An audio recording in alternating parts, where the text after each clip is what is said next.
Bonjour mes petits loulous, aujourd'hui c'est le dernier jour, les dernières astuces qui vont vous permettre de savoir si quelqu'un vous ment. Si vous avez raté les vidéos précédentes, dans la première vidéo on traitait plutôt de l'aspect non-verbal avec l'analyse du regard, et dans la deuxième vidéo plutôt l'aspect verbal. Vous pouvez facilement retrouver ces deux vidéos puisque c'était hier et avant-hier. Et aujourd'hui, comme je vous aime bien et que vous êtes super cool, j'ai décidé de vous donner 3 astuces. Ouais, on est comme ça chez les Patents. 5e élément de cette série de vidéos, c'est ce qu'on appelle les illustrants. Les illustrants, ça va être tout ce qui se rapporte à la gestuelle naturelle d'une personne et la manière dont elle va plus ou moins illustrer ses propos avec ses mains, ses bras, etc. Quand quelqu'un est en train de mentir, sa gestuelle naturelle va être drastiquement diminuée. Déjà parce que son cerveau est tellement concentré sur le mensonge qu'il est en train de créer qu'il n'arrive pas à se concentrer en même temps sur les éléments non verbaux comme la gestuelle. Et ensuite parce que comme il est en train de dire un mensonge, il n'est pas impliqué émotionnellement. Il ressent pas ce qu'il dit, donc il n'a pas besoin d'appuyer ce qu'il dit. Donc du coup, une chose qui est très importante au départ, c'est de déterminer le rythme d'illustrant naturel de la personne. Est-ce qu'elle bouge beaucoup les mains, la tête, les bras? Est-ce que tu parles comme l'italiano avec la mano?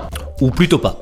Et ça, mes petits chouchous, ça va vous permettre de ressentir naturellement quand le rythme d'illustrant de la personne baisse. Parce que quand il est en train de mentir, son rythme d'illustrant diminue d'un seul coup. 6e élément qui va vous permettre de détecter si une personne vous ment, et ça c'est très très rigolo à faire, c'est de demander à la personne de vous raconter son histoire, mais dans un autre ordre, genre à l'envers. Comme le menteur construit son histoire au fur et à mesure, ça va être vraiment très compliqué pour lui de le donner dans un autre ordre. Alors, le faites pas comme un gros bourrin non plus. Écoute-moi bien, espèce de gros mytho, je te crois pas une seule seconde, alors maintenant tu vas me raconter tout ça à l'envers et tu bouges ton cul. Non, essayez d'y mettre un peu plus de subtilité. Ah d'accord, mais alors attends, du coup t'étais où toi à la fin?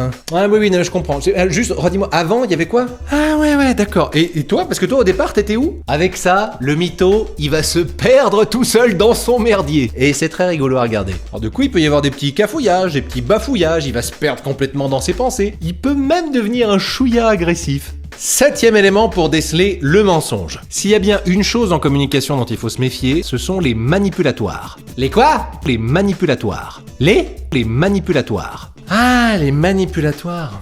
Ouais.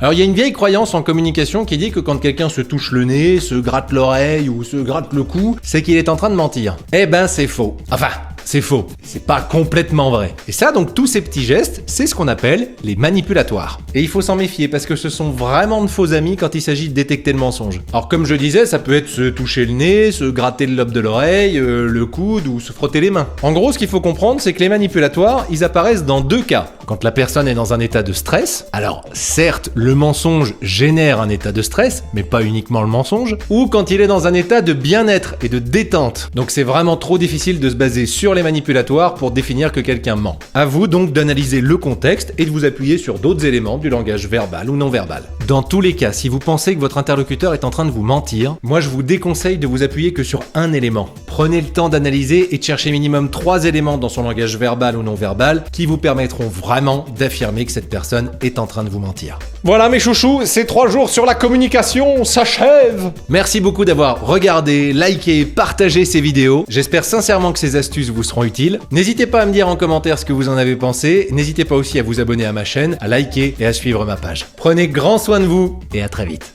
Ciao.